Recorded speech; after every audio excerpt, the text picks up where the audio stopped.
바이브 코딩 들어보셨나요? 말 그대로 바이브, 즉 느낌만으로 코딩을 한다는 의미인데요. 코드를 직접 작성하는 게 아니라 AI한테 프롬프트를 요청해서 코드를 완성시키는 코딩 방식을 뜻합니다. 여러분은 이 바이브 코딩에 대해 어떻게 생각하시나요? 인터넷에 보면 바이브 코딩이 전통적인 프로그래밍을 완전히 대체할 거다, 아니면 바이브 코딩은 재미용이지 실무에서는 아무 쓸모 없다, 이런 식의 극단적인 주장이 많이 보이는데요. 오늘은 실질적으로 바이브 코딩이 우리에게 어떤 의미를 가지는지 살펴보고 초보자분들도 손쉽게 바이브 코딩을 업무에서 활용할 수 있는 방법에 대해 알아보도록 하겠습니다. 먼저 바이브 코딩이 실제 업무 환경에서 어떤 의미를 가지는지 간단하게 살펴볼 텐데요. 비개발자 입장에서 바이브 코딩은 노코드의 대체제가 될 수 있습니다. 기존의 비개발자가 코딩 없이 앱이나 서비스를 제작하고 싶으면 노코드 툴을 많이 활용했었는데요. 저도 실제로 회사에서 개발자 도움 없이 내부 시스템을 구축할 때 이 노코드 툴을 많이 활용했었습니다. 이런 노코드 툴을 활용하면 코딩을 할 줄 모르더라도 거의 드래그 앤 드롭이랑 엑셀 수식 같은 정도만 활용하실 수 있어도 앱이나 서비스를 제작할 수 있는데요. 그래서 난이도가 코딩보다는 굉장히 낮다는 장점이 있습니다. 다만 큰 단점은 노코드 툴이 기본 구조를 잡아주다 보니까 디자인이나 기능 측면에서 자유도가 많이 떨어졌습니다. 그래서 내가 원하는 디자인이 구현이 안 된다, 혹은 내가 원하는 기능을 넣을 수가 없다, 이런 식으로 아쉬움이 항상 존재했는데요. 근데 여기에 AI의 발전으로 바이브 코딩이 등장하게 됐습니다. 이 바이브 코딩은 난이도는 노코드 툴보다 조금 높지만 자유도가 굉장히 높아서 큰 주목을 받고 있는데요. 특히 AI 기술의 발전으로 바이브 코딩의 난이도가 지속적으로 낮아지고 있기 때문에 저는 결과적으로 이 바이브 코딩이 노코드 툴의 대체제가 될 가능성이 크다고 생각합니다. 이 바이브 코딩은 개발자 입장에서도 판도를 바꾸고 있는데요. 바이브 코딩이 나오면서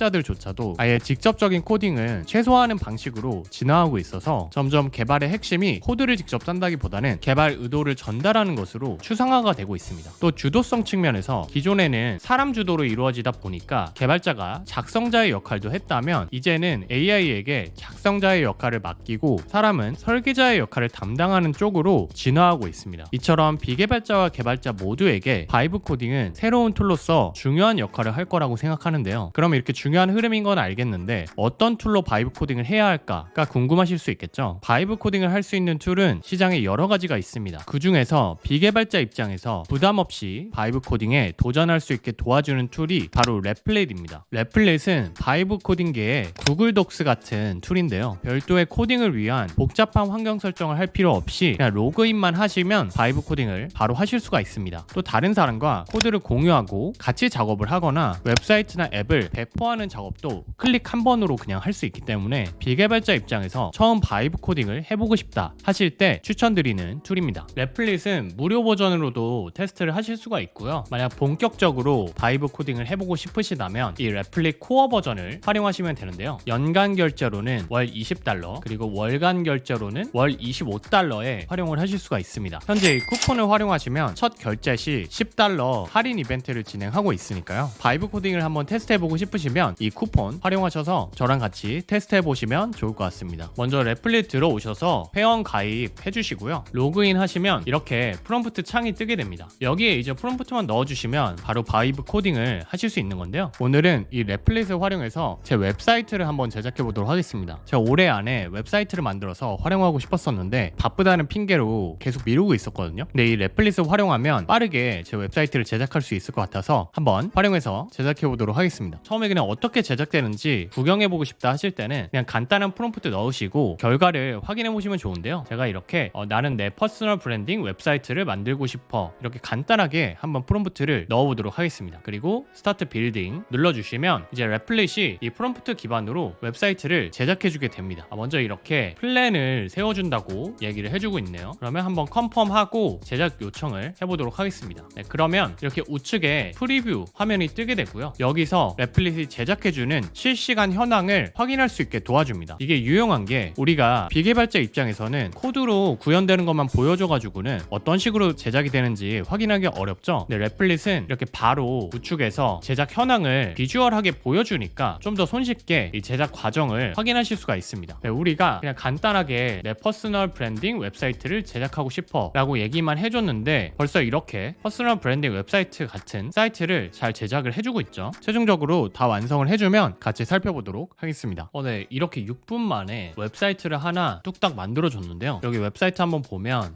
서울대 컴공과를 바로바로 나온 홍길동님의 퍼스널 브랜딩 페이지를 이렇게 만들어줬네요. 보시기에 어떠신가요? 괜찮아 보이시나요? 여기 이렇게 위에 내비게이션을 눌러보면 이게 그냥 원 페이지로 이렇게 간단한 퍼스널 브랜딩 랜딩 페이지를 제작을 해줬습니다. 그럼 여기서 이제 마음에 안 드는 부분들을 수정 요청해서 웹사이트 제작을 하실 수 있겠죠. 근데 이렇게 만들면 굉장히 편하긴 하지만 AI가 만들어준 이 첫 작업물에 어느 정도 끌려다닐 수밖에 없습니다. 또 초반에 아무 피드백 없이 모든 작업을 완성시키다 보니까 나중에 마음에 안 드는 게 있을 때 수정하기가 좀 더 어렵습니다. 그러다 보니까 내가 원하는 목표를 달성하고 중요한 디테일을 표현하기에는 좀 아쉬울 수 있는데요. 그래서 저는 바이브 코딩을 할 때도 이렇게 프롬프트 하나로 AI한테 나의 운명을 맡기기보다는 우리가 먼저 설계자가 돼서 AI를 코드 작성자로 고용할 수 있어야 된다고 생각합니다. 그렇게 하기 위한 핵심은 어떤 문제를 해결하고 싶고 그 문제를 해결하기 위해서 어떻게 접근을 할 거고, 그래서 결과적으로 무엇을 생성하고 싶은지 명확하게 기획하고 바이브 코딩을 하는 게 중요합니다. 예를 들어서 제 웹사이트 같은 경우는 목표를 먼저 퍼스널 브랜딩을 위한 웹사이트를 제작하는 거고요. 이 웹사이트 제작을 통해서 나의 브랜드 가치를 전달하고 사업 기회를 확보하는 목적으로 사이트를 제작할 겁니다. 그리고 웹사이트를 제작하는 접근 방식은 저는 집을 짓는 것처럼 이렇게 웹사이트의 뼈대를 먼저 생성하고 그 다음에 스타일을 적용하고 그 다음에 기능을 추가해주는 식으로 제작을 해보려고 합니다. 그래서 프롬프트를 이렇게 나눠서 단계별로 설정을 해줄 거고요. 마지막으로 이제 필요한 기능을 한번 체크해 보면 내 프로필 페이지가 있어야 될 거고요. 그 다음에 저는 유튜브 채널을 운영하고 있으니까 내 유튜브 영상들을 튜토리얼 섹션에 큐레이션 해줄 수 있는 기능을 만들어 보도록 하겠습니다. 그리고 블로그 글도 몇 개 있으면 좋을 것 같아요. 그래서 블로그 글을 보여줄 수 있는 기능도 추가를 해주고요. 마지막으로 사업 제안 메일을 연계해주는 그런 페이지까지 생성을 해보도록 하겠습니다. 여러분들도 이렇게 본인만의 목표와 접근 방식 그리고 필요한 기능 체크리스트를 먼저 생성하시고 바이브 코딩을 해보시면 좋을 것 같습니다. 자, 그럼 다시 돌아와서 새롭게 프로젝트를 생성해 주도록 할게요. 이번에는 우리의 접근 방식에 따라서 구조적으로 나눠서 프롬프트 요청을 해주도록 하겠습니다. 먼저 웹사이트의 뼈대를 생성해 달라고 요청을 해볼 건데요. 이번에는 프롬프트에 내가 어떤 미션을 가지고 유튜브 채널을 운영하고 있다, 브랜드 가치를 전달하고 사업 기회를 확보할 수 있는 내 퍼스널 브랜딩 웹사이트를 제작해줘, 이렇게 이 웹사이트를 제작하는 목표를 언급을 해줬습니다. 그리고 이제 뼈대를 생성해줘야겠죠. 홈 섹션, 소개, 튜토리얼, 블로그, 사업 문의, 이렇게 5개 섹션을 제작해달라고 요청을 할 거고요. 중요한 거는 이렇게 기본 구조를 잡아주고 스타일보다 구조에 집중을 해달라고 요청을 해줬습니다. 그러면 좀 더 랩플릿이 전체를 다 생성하려고 하기보다는 구조에 집중해서 이제 사이트 제작을 해주게 됩니다. 네, 그럼 이번에도 이렇게 질문을 주게 되는데요. 이후에 어떤 섹션들을 더 추가해 줄 건지를 질문을 줬는데 저는 이제 단계별로 접근을 하고 싶기 때문에 이 뒤에 부분은 그냥 패스하도록 할게요. 그러면 이제 바로 작업에 들어가게 됩니다. 네, 그러면 이번에는 프리뷰에 내가 원하는 섹션으로 이렇게 구성을 해주죠. 홈, 소개, 튜토리얼, 블로그, 사업 문의, 이렇게 5개를 반영을 해주고 있고요. 예시로 넣어주는 정보들도 좀 더 제 미션과 어울리는 정보들을 넣어주고 있습니다. 이번에도 또 완성이 되면 같이 확인해 보도록 하겠습니다. 네, 이렇게 10분 만에 우리 목표를 반영해서 웹사이트 뼈대를 구축을 해줬는데요. 처음에 이렇게 제작해주면 우리가 원하는 구조대로 생성이 됐는지 한번 테스트해보면 좋겠죠. 이렇게 우측에 프리뷰에서 어떤 내용들이 홈에 들어가 있는지 확인을 해주고요. 그 다음에 내비게이션 바로 이렇게 선택을 해보면 소개,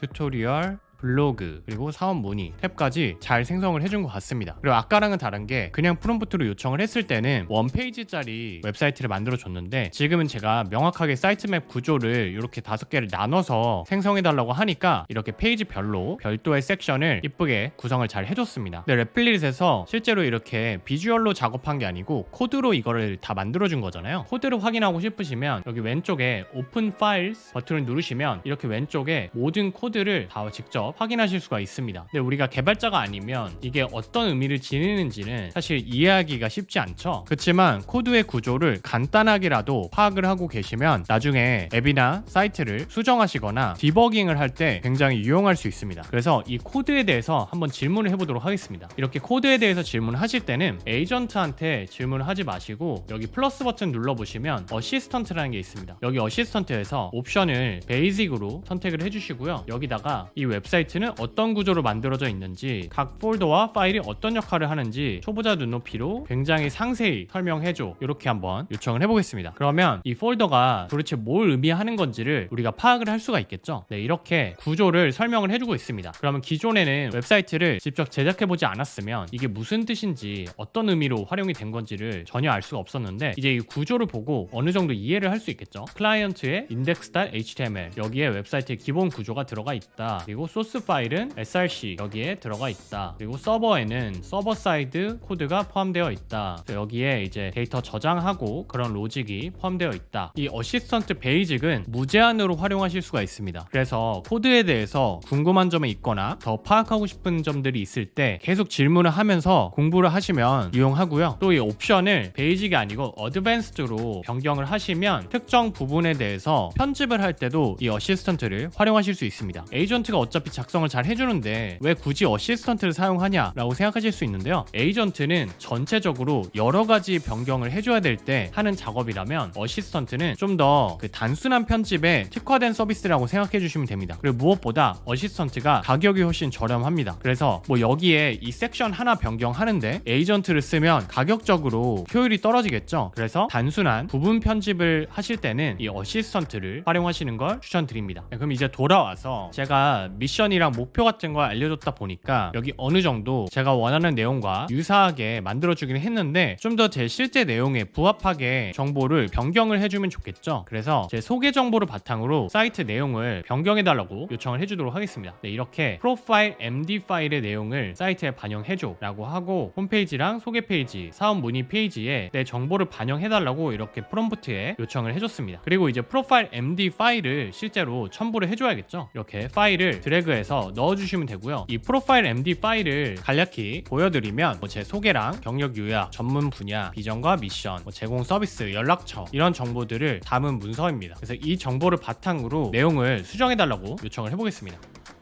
네, 이렇게 제 채널명으로 이제 수정을 해주고 있죠. 여기 위에 배너에도 시민개발자 구씨로 변경을 해줬네요. 소개 페이지도 보면 이렇게 수정을 잘 해주고 있습니다. 네, 내용 완성이 됐는데요. 한번 살펴보면 일단 홈 섹션에 제 채널명이랑 메인 메시지랑 같이 해가지고 이렇게 잘 넣어줬고요. 이 밑에 섹션들도 제가 실제로 profile.md에 넣었던 내용을 기반으로 이렇게 구분을 해줬습니다. 그리고 소개 페이지 들어가 보면 소개 페이지도 제 채널 정보 기반으로 잘 써줬고요. 여기 내용들도 제 실제 경력을 바탕으로 이렇게 써줬고, 뭐 전문 분야 및 제공 서비스도 제가 써줬던 프로필 기반으로 이렇게 작성을 해주는 걸 볼 수 있습니다. 자, 그럼 여기 정보들을 어느 정도는 다 잘 넣어주긴 했는데 세세하게 좀 수정을 해주고 싶을 수 있겠죠. 그래서 세부 조정을 좀 해보도록 하겠습니다. 부분 수정할 때는 에이전트 안 쓰시고 어시스턴트로 수정을 해줄 수 있는데요. 어드밴스드로 선택을 해주시고, 예를 들면 지금 제가 유료 강의를 판매하고 있지는 않다 보니까 이런 후기가 없는데 이 후기 섹션을 지워보도록 하겠습니다. 이때 활용하면 좋은 기능이 바로 이 셀렉트 엘리멘트 에디터 기능인데요. 요거를 눌러주시고 이쪽 프리뷰로 오시면 이렇게 부분적으로 선택을 하실 수가 있죠. 이렇게 선택을 하고 그 다음에 수정하고 싶은 방식을 설명해 주시면 편집을 하실 수가 있습니다. 예를 들어서 이 부분은 지금 삭제를 그냥 해주면 좋겠죠. 그래서 삭제 요청을 해보겠습니다. 그러면 어시스턴트가 확인하고 지금 어플라이를 해줄 건지 요청을 했죠. 오케이를 하겠습니다. 네, 그러면 이렇게 깔끔하게 삭제를 해줬고요. 동일하게 지금 뉴스레터도 아쉽게도 제가 아직 하고 있지 않기 때문에 이 부분도 삭제를 해주도록 할게요. 그러면 또 셀렉트 하고 뉴스레터 부분 선택을 한 다음에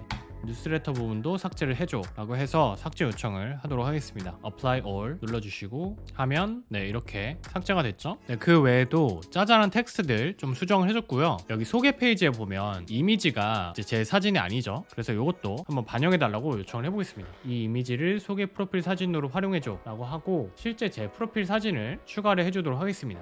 이렇게 요청을 해주실 때는 이미지 파일을 영문명으로 저장해 주셔야 잘 인식을 하거든요. 그래서 영문명으로 추가를 해주시면 됩니다. 네, 그러면 이렇게 소개 페이지에 이미지를 잘 변경을 해줬습니다. 그리고 홈 탭에도 이렇게 제 이미지로 변경을 잘 해주는 걸 보실 수 있습니다. 그럼 이제 어느 정도 뼈대가 완성됐으니까 스타일, 즉 집에 페인트 칠을 해줘야겠죠. 이런 식으로 스타일 가이드 MD 파일을 참고해서 웹사이트에 디자인을 적용을 해달라 라고 얘기를 해주겠습니다. 그리고 뭐 색상 팔레트나 폰트 스타일, 레이아웃 가이드라인, 뭐 버튼 및 UI 요소 스타일 이런 것들을 적용해달라고 해줬고요. 그럼 이번에도 스타일 가이드 MD 파일을 추가를 해줘야겠죠. 이것도 이것도 한번 보여드리면 이런 식으로 그냥 주 브랜드 컬러랑 보조 브랜드 컬러, 그리고 폰트, 디자인 방향성, 중요 UI 요소 이런 것들을 이제 알려줬어요. 이 가이드는 사실 제가 적은 형태가 꼭 정답이라고 볼 수는 없고요. 여러분들이 원하시는 정도로 디자인 가이드를 이렇게 작성하신 다음에 첨부를 해주시면 됩니다. 저보다 더 상세하게 요청을 해주실 수도 있을 거고, 아니면은 더 브로드하게 좀 더 AI가 창의력을 발휘해서 생성해주게 요청하실 수도 있습니다. 이렇게 해서 한번 또 에이전트한테 요청을 해보도록 하겠습니다. 그러면 지금 이 웹사이트에서 제 가이드라인을 반영해서 스타일을 다 수정을 해주겠죠?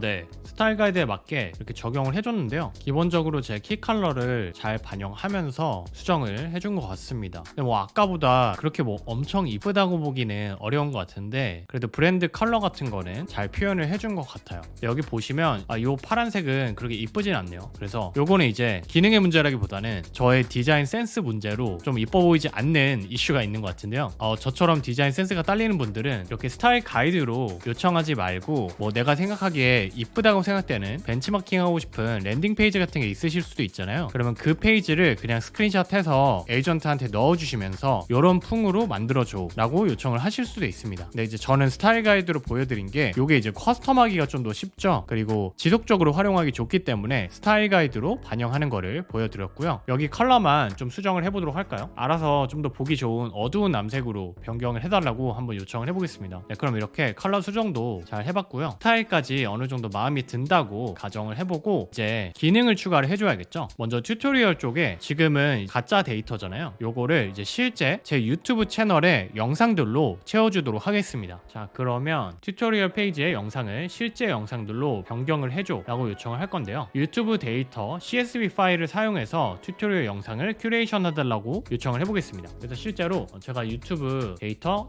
.csv 파일을 생성을 해놨습니다. 여기에는 제가 자동화 툴로 모은 저의 영상 데이터를 이렇게 담아놨고요. 여기에 영상 링크랑 썸네일 정보까지 다 포함을 시켜놨습니다. 그리고 가장 중요한 건 여기 태그라고 해서 분류를 해줬어요. 그래서 노코드인지 AI인지 오토메이션인지 이렇게 분류 작업을 다 해놨습니다. 그래서 그걸 바탕으로 섹션을 나눠주고 또 조회수가 높은 순서대로 영상을 10개씩 정렬해줘 이렇게 한번 요청을 해보겠습니다. 이게 아마 좀 복잡한 기능이다 보니까 한 번에 제대로 작업을 해주지 못할 수도 있거든요. 근데 한번 어느 정도까지 구현을 잘 해주는지 보고 그 다음에 우리가 부족한 부분이 있으면 수정을 해주도록 하겠습니다. 지금 먼저 CSV 파일을 처리해주는 코드를 작성하고 그 다음에 튜토리얼 페이지 업데이트를 진행을 해주고 있네요. 과연 어떻게 처리를 해주는지 지켜보도록 하겠습니다. 네, 이렇게 구현을 해줬는데 실제로 보시면 이렇게 조회수가 높은 순으로 지금 소팅이랑 보여주는 걸 잘 해주는 것 같습니다. 이런 식으로 검색도 가능하고요. 근데 지금 보니까 이 코드에 JSON 형태로 제 CSV 파일의 데이터를 직접 그냥 입력을 해준 것 같아요. 근데 이렇게 되면 CSV 파일을 우리가 업데이트를 해주면 그거를 또 로드 해가지고 보여줘야 되는데 그 작업이 좀 더 번거로울 수도 있을 것 같거든요. 이 데이터를 어떤 식으로 지금 로드를 해주고 있는지를 체크해주고 CSV 파일을 바꾸기만 했을 때 바로 반영을 해주게 구현을 해달라고 요청을 해보겠습니다.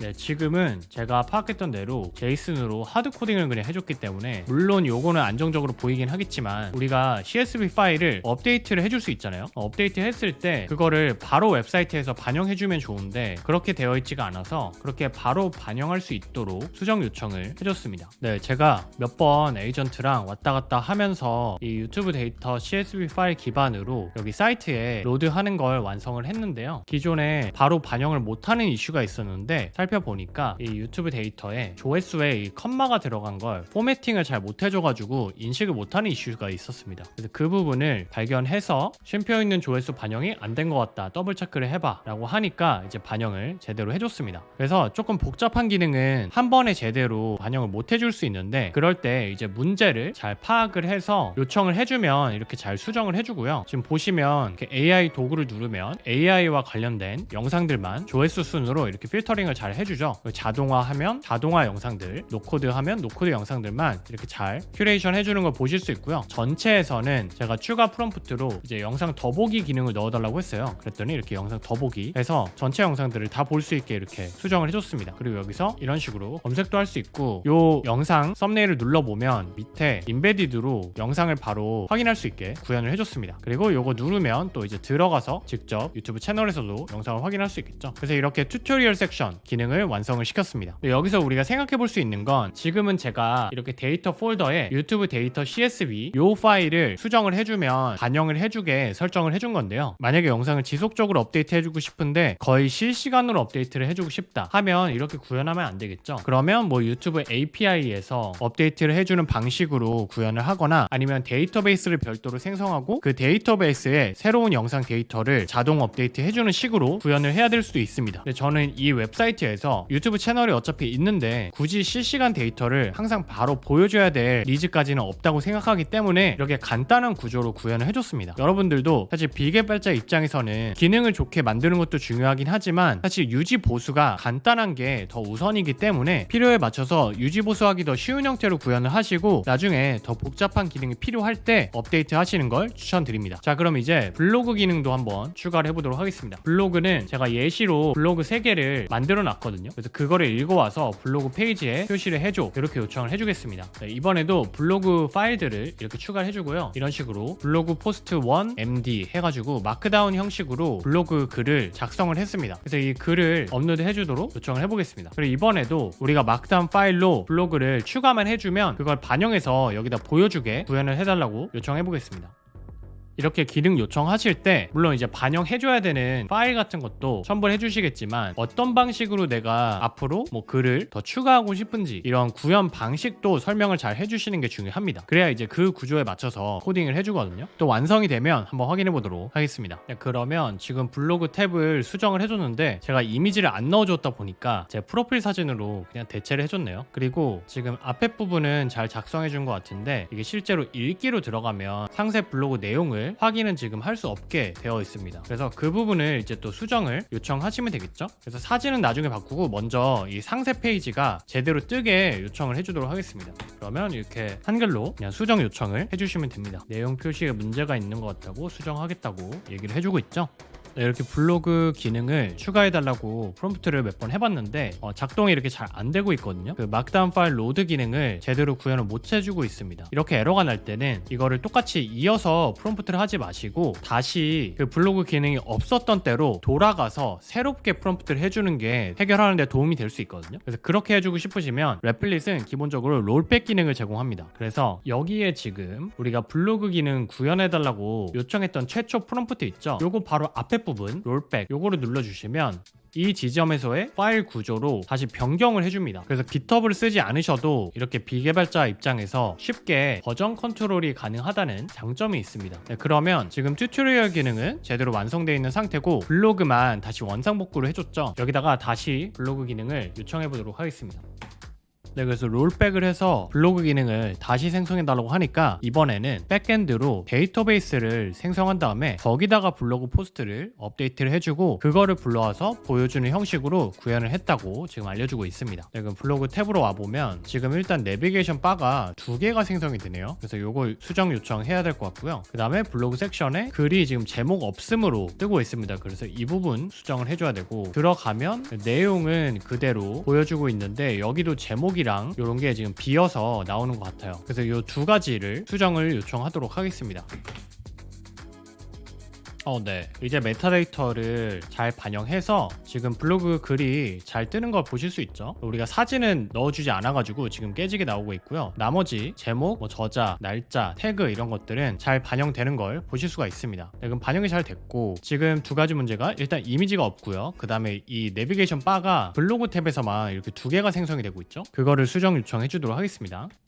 네, 이제 보면 블로그 탭에도 2개가 생성이 안 되고 있죠. 그리고 눌러보시면 안에도 바가 하나만 생성이 되고요. 글이 잘 출력되는 걸 보실 수가 있습니다. 그럼 여기 이미지는 사실 실제로 블로그를 우리가 업로드 할 때는 별도로 이미 생성한 이미지가 있을 텐데 지금은 한번 테스트할 겸 레플릿한테 직접 이미지 생성해서 넣어달라고 한번 요청해 보겠습니다. 네, 이제 이미지를 레플릿이 생성해서 이렇게 깔끔하게 설정을 해줬습니다. 상세 페이지도 들어가 보면 네, 이렇게 반영을 해준 걸 보실 수가 있습니다. 근데 지금 썸네일이 하나 들어가고 그 다음에 제목하고 이미지가 한 번 더 들어가네요. 이게 좀 중복인 것 같아서 이 부분 수정 요청을 해주겠습니다. 네, 요거는 이제 포스트 보여지는 컴포넌트를 수정을 해가지고 깔끔하게 정리를 해줬죠. 네, 그러면 이렇게 이제 블로그 기능까지 잘 완성을 시켜줬습니다. 만약에 블로그를 추가하고 싶으면 이제 어떻게 해야 될까요? 한번 질문을 해보면 블로그 글이 추가되면 어디에 추가를 해주면 반영이 되냐 했더니 이제 서버, 컨텐츠, 블로그 폴더에 새로운 막다운 파일을 추가하면 되고, 네, 이런 식으로 포매팅도 해주고, 그 다음에 헤더 이미지 추가하려면 public images 블로그 폴더에 이미지 파일을 저장하고 막다운 본문에서 참조하면 됩니다. 이렇게 알려줍니다. 그래서 나중에 블로그 글을 추가할 때가 되면 요거 참고해가지고 추가를 해줄 수 있겠죠. 자, 그럼 이제 마지막으로 사업 문의 페이지도 완성을 해보도록 하겠습니다. 지금 어느 정도 구조는 다 잡혀져 있는데 여기에 실제로 이메일 보내는 화면을 띄우는 기능을 추가해 주도록 할게요. 네, 그러면 이렇게 수정을 해줬는데요. 내용은 잘 수정해준 것 같고 실제 이 문의하기 기능이 잘 작동하는지 한번 테스트를 해봐야겠죠. 이렇게 메시지 보내기를 한번 눌러보겠습니다. 그러면 이렇게 이메일 창이 뜨면서 보낼 수 있는 형태로 연결이 되게 구현이 됐습니다. 네, 그럼 이렇게 웹사이트 제작이 끝났는데요. 네, 지금은 우리가 내부용으로만 제작을 한 거라 이 사이트를 외부에서는 아직 접근하실 수가 없습니다. 그래서 실제 웹사이트로 활용을 하시려면 배포를 해주셔야 되는데요. 배포를 하시려면 여기 우측 상단에 디플로이 버튼 눌러주시고요. 그 다음에 Approve and Configure Build Settings 요거를 눌러주겠습니다. 그 다음에 여기 Primary 도메인 이름을 제 아이디로 해주고 여기 이제 디플로이 버튼만 누르시면 바로 배포를 하실 수 있는 건데요. 지금 이렇게 디플로이 하기 전에 보안을 체크하는 그런 스캔 기능도 제공을 해주고 있습니다. 한번 체크를 해볼게요. 그래서 이슈가 없는지 한번 체크를 해주고요. 딱히 이슈가 없다고 얘기를 해주네요. 그러면 이제 배포 버튼을 눌러서 배포를 해주시면 됩니다. 이 배포가 굉장히 간단하죠. 사실 랩플릿이 아니고 직접 로컬 환경이나 서버에서 배포를 하시려면 고려해야 될 요소들이 굉장히 많습니다. 실제로 이 배포만 전문적으로 하는 직무도 존재하는데요. 랩플릿은 이런 배포 과정을 추상화해 주기 때문에 비개발자도 그냥 노션에다가 블로그 포스트 하나 올리는 것처럼 손쉽게 배포를 할 수 있습니다. 자, 그러면 네, 벌써 배포가 완료됐는데요. 여기 생성된 도메인 있죠? 요거 버튼 눌러보시면 바로 웹사이트로 내용을 확인하실 수 있는데요. 이렇게 배포된 환경에서 확인했을 때 우리가 작업했던 거랑 좀 다른 부분이 있을 수 있거든요. 소개 섹션은 잘 나오고 튜토리얼이 지금 영상이 전체가 보이지가 않고 있죠. 그래서 요거 좀 수정이 필요할 것 같고 블로그 섹션이 정렬이 좀 잘못된 것 같습니다. 그래서 이 두 개를 수정을 요청해 주도록 하겠습니다. 먼저 블로그가 단순할 것 같아서 요거 이렇게 스크린샷 해서 에이전트한테 요청을 해 주도록 하겠습니다. 네, 그럼 이렇게 지금 왼쪽으로 치우친 거를 에이전트한테 요청을 해서 수정을 해줬습니다. 그리고 블로그 글 말고 튜토리얼 쪽도 이슈가 있었죠. 여기서는 지금 잘 보이고 있는데 우리가 배포한 사이트에서는 영상들이 제대로 보이지 않고 있습니다. 그래서 이것도 스크린샷을 떠서 수정 요청을 해보도록 하겠습니다. 네, 지금 퍼블릭 폴더로 이동을 해서 해결이 됐을 거라고 하는데요. 그럼 이제 실제로 배포 환경에서 우리가 말한 대로 블로그 글 정렬이랑 튜토리얼 영상들이 제대로 뜨는지 한번 체크해 보도록 하겠습니다. 이렇게 코드에서 변경한 걸 새롭게 반영해 주시려면 이미 배포된 이 배포 환경 있죠? 여기서 redeploy 버튼을 눌러주시면 됩니다. 그러면 다시 우리가 수정한 사항을 사이트에 반영을 해주게 되는 거고요. 네, 이렇게 배포가 완료가 됐습니다. 그러면 다시 한번 체크를 해볼게요. 튜토리얼 들어와 보면 이렇게 영상이 이제 잘 뜨는 걸 보실 수가 있습니다. 그리고 블로그 섹션 또 이렇게 정렬이 잘 됐죠. 그걸 눌러보면 중앙 정렬이 잘 된 걸 보실 수가 있습니다. 네, 그럼 이렇게 홈페이지가 잘 구현이 됐는데 여기 지금 도메인 이름이 랩플릿으로 배포를 하게 되면 이렇게 replit.app으로 지정이 되게 되거든요. 근데 우리가 실무에서는 내가 구매한 도메인으로 연결해서 웹사이트를 운영하고 싶을 수 있겠죠. 그렇게 해주고 싶으시면 이제 세팅스에 들어오셔서 link a domain을 해주시면 됩니다. 그래서 여기에 버튼만 눌러주시고 구매한 도메인 넣어주시면 되거든요. 저는 이런 식으로 넣어보겠습니다. 넣으면 레코드를 어떻게 설정을 해줘야 되는지가 안내가 됩니다. A 타입이랑 TXT 타입을 추가를 해주시면 돼요. 그래서 A 타입 먼저 복사해서 본인 그 도메인 DNS 레코드 관리하는 사이트가 있을 거거든요. 거기에 들어오셔서 add record, 저는 루트로 해줄 거기 때문에 그냥 루트를 추가를 해주겠습니다. 그리고 프록시는 하지 않도록 할게요. 이게 간혹 제대로 인식을 못할 때가 있기 때문에 여기도 루트하고 레코드 복사하셔서 값에 넣어주시고 세이브, 이렇게 두 개만 안내에 따라서 추가를 해주시면 되고요. 그 다음 링크 도메인 버튼 누르시고 이제 verifying 되고 있죠. 요거 이제 한 15분에서 20분 정도 기다리시면 이 사이트로 접속이 가능합니다. 그리고 하루 이틀 정도 지나면 안정적으로 이제 연결이 되거든요. 그래서 이런 식으로 커스텀 도메인도 연결하셔서 활용하실 수 있습니다. 네, 오늘은 레플릿을 활용해서 바이브 코딩을 체계적으로 할 수 있는 방법에 대해서 알아보고 실제로 업무에서 활용해 볼 만한 웹사이트를 제작하고 배포해 봤는데요. 바이브 코딩의 큰 장점은 AI 기술이 발전할수록 자유도는 유지를 하면서 난이도를 계속 낮춰줄 수 있다는 겁니다. 그렇게 되면 바이브 코딩은 비개발자 입장에서 노코드 툴을 대체할 굉장히 강력한 무기가 될 거라고 생각을 합니다. 여러분은 레플릿으로 어떤 웹사이트나 앱을 제작해서 활용해보고 싶으신가요? 자유롭게 댓글로 의견 남겨주시면 좋을 것 같고요. 레플릿 코어 버전으로 바이브 코딩을 열심히 해보고 싶으신 분들은 영상 설명란이랑 고정 댓글에 남겨드린 쿠폰 코드 참고하셔서 $10 할인된 가격으로 테스트해보시면 좋을 것 같고요. 제 링크로 가입하시면 여러분이랑 저 둘 다 $10 크레딧을 추가로 제공해준다고 하니까요. 관심 있으신 분들은 영상 설명란이나 고정 댓글에 제가 달아드린 링크 들어가셔서 추가 혜택까지 받아가시면 좋을 것 같습니다. 그럼 저는 또 생산성을 높일 수 있는 시스템을 구축하는 방법을 가지고 찾아뵙도록 할 테니까요. 관심 있으신 분들은 구독과 좋아요, 알림 설정해주시면 감사하겠습니다. 지금까지 시민개발자 구시였습니다.